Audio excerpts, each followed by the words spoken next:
evening everyone. It's about 8 o'clock on Friday the 26th of July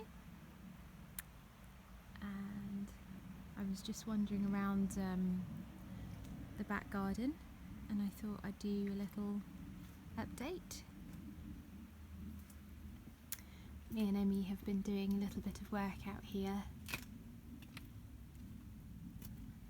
Haven't been making very many videos recently because we've been really busy and of course we were at my mum's for a night as well, so we were away, and we've had a couple of day trips this week too. We actually went out to the ancient stone circle this morning, which is about 15-minute drive away, and we were up there and I took some photos, so I'll post those later on the Facebook page. If you get a chance to go over to Lost Arts of Nature Facebook page, you can see them up there. Yeah, so this is the back garden. Someone said to me it's like one of those Victorian ferneries, so I'm going to take that as my inspiration. I think that's exactly what it has potential to be. So it's going to be Emmy's playground / Victorian fernery. You can see how high up it goes. See, that's still like ground level there. Can you believe that? That's how high it goes. It's so steep. We've got so many plans for this place. I mean, not just the back garden, but the whole of Abertaf. And it's so tempting to just do everything all at once.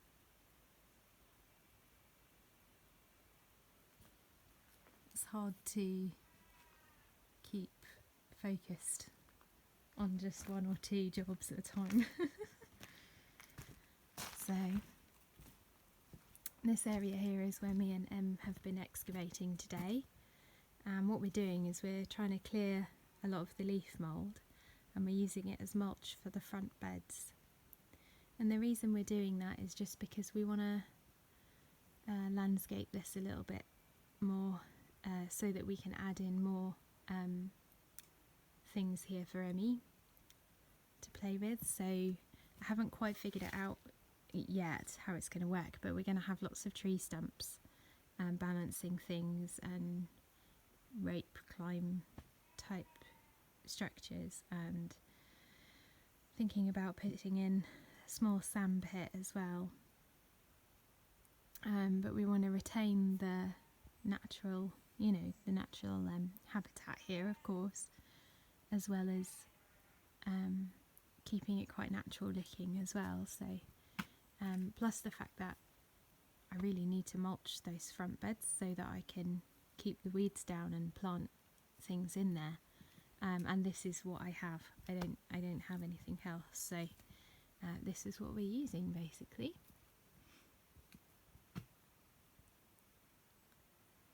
So this is this cliff here, at the corner of the quarry. It's interesting how close to the actual quarry the house is built. I mean, that gap's really narrow. Goes to show how short on space they were here when they built the house. They went right up to the quarry, but also maybe it was, in a way they thought it would protect it from the elements perhaps as well, to have it nestled right in to the rocks maybe.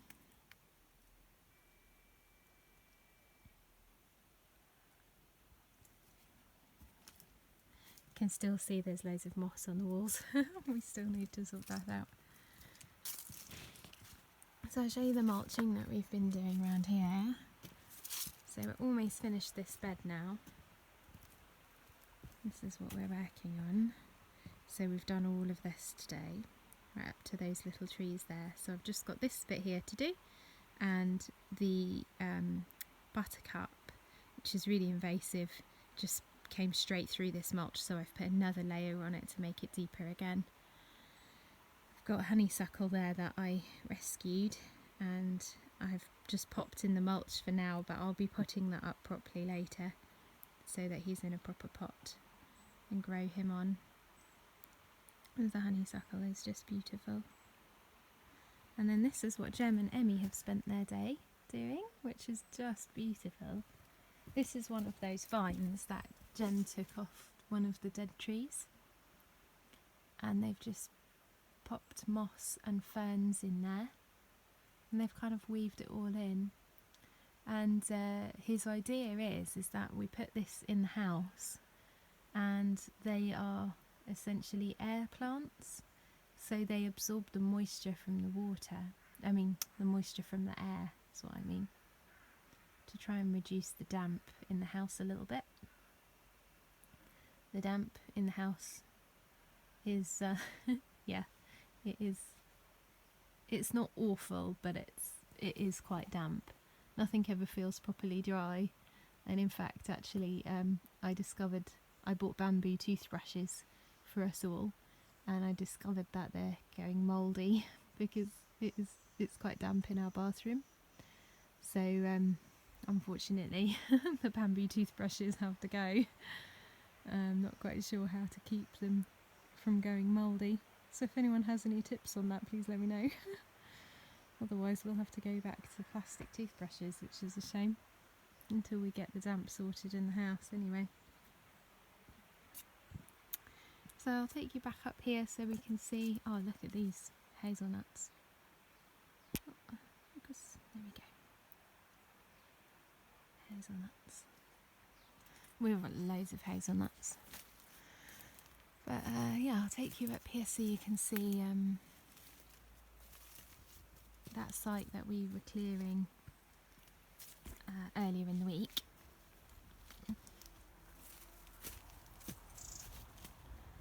Foxgloves, looking gorgeous. Here we go. Amy's getting so good at negotiating the terrain now. She's just away. So she can get up here all by herself now. Which it's just great seeing how quickly she's adapting. It's incredible. So yeah, this is where we've been clearing. We're thinking to still put the chickens up here, for the moment anyway. But we're slowly starting to talk about the piece of land that's down beyond the shed there, down by the side of the river.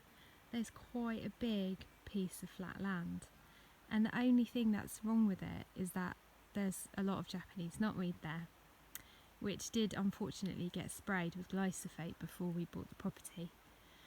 So we want to research how long the glyphosate stays in the soil for, and how, when it would be safe to properly work on that land.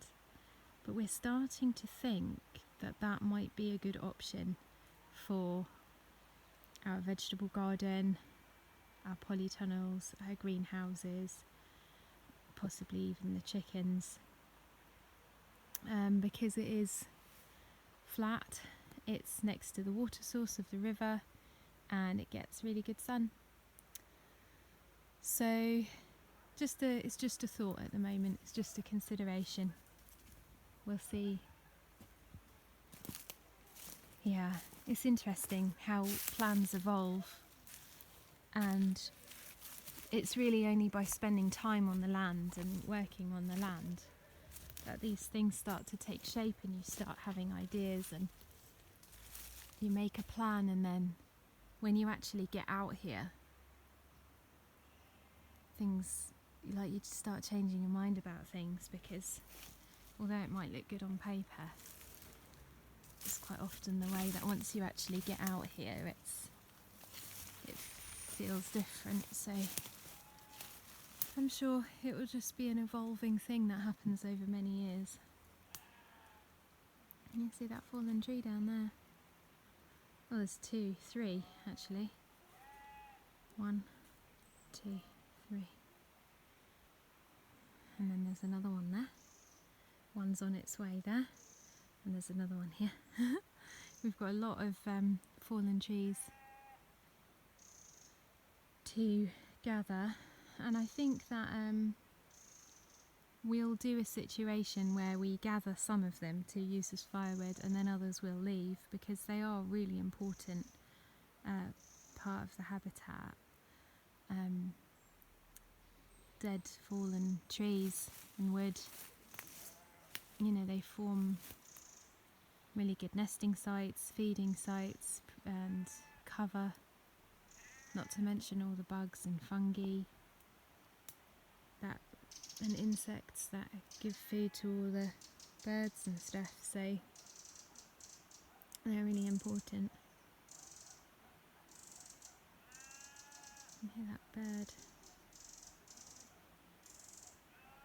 I think she might be telling me off. I think she's doing some alarm call. Maybe I should go back so I don't disturb her too much. She sounds like she's telling me off, telling me to go somewhere else. We had a great time down at the river yesterday. You might have seen the photos that I posted on Facebook. Oh, it was so nice. It was quite warm here, though not as warm as you guys in London have had it. I know it's been really sweltering there in London, but here it was, you know, high 20s. It reached at least 26, I'd say, which is really hot for here, let me tell you. So yeah, we went paddling in the river. Oh, and it was just lovely. It was so nice. So do feel free to come and visit from London if you need a break from the heat. You can come and paddle in the river with us. And everyone's more than welcome.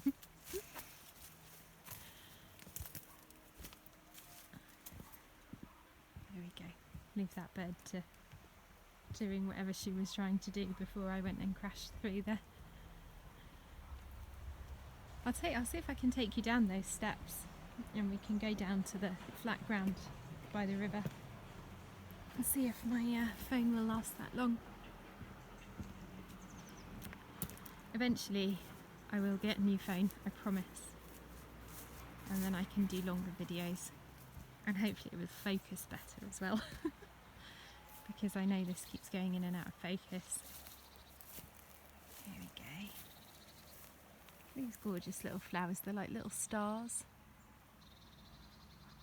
Look, how pretty are they?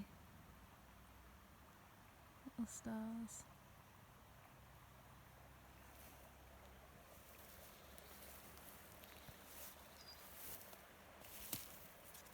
We had 2 escapee sheep down here last weekend.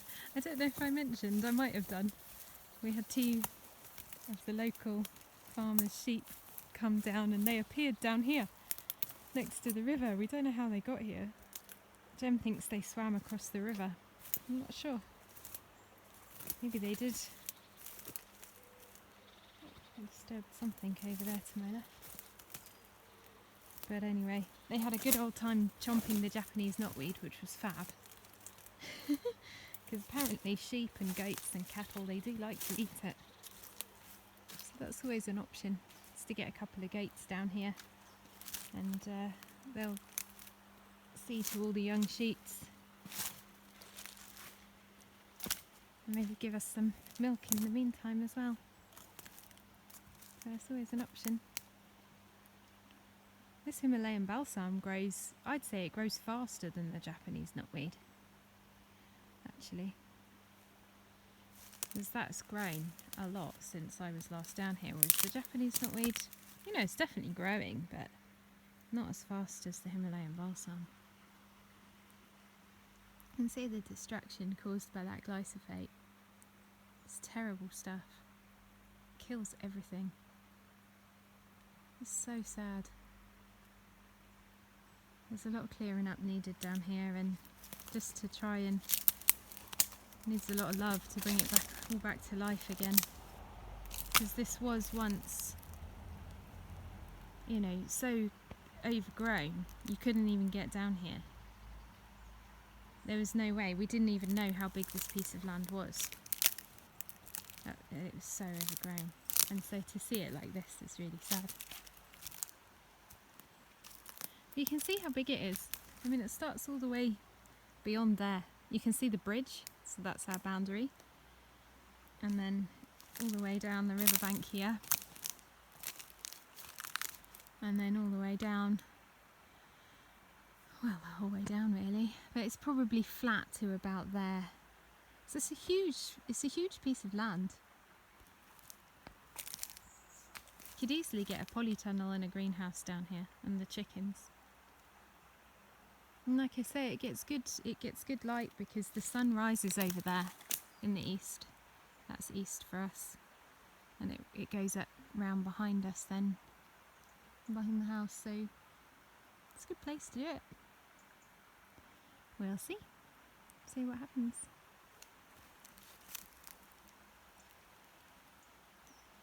Show you the river while we're down here.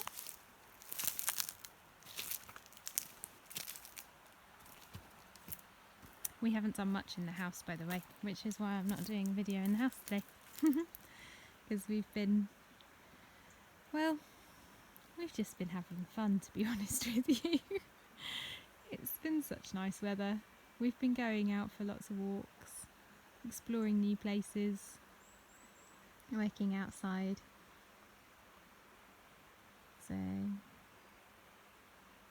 it's nice to be outside.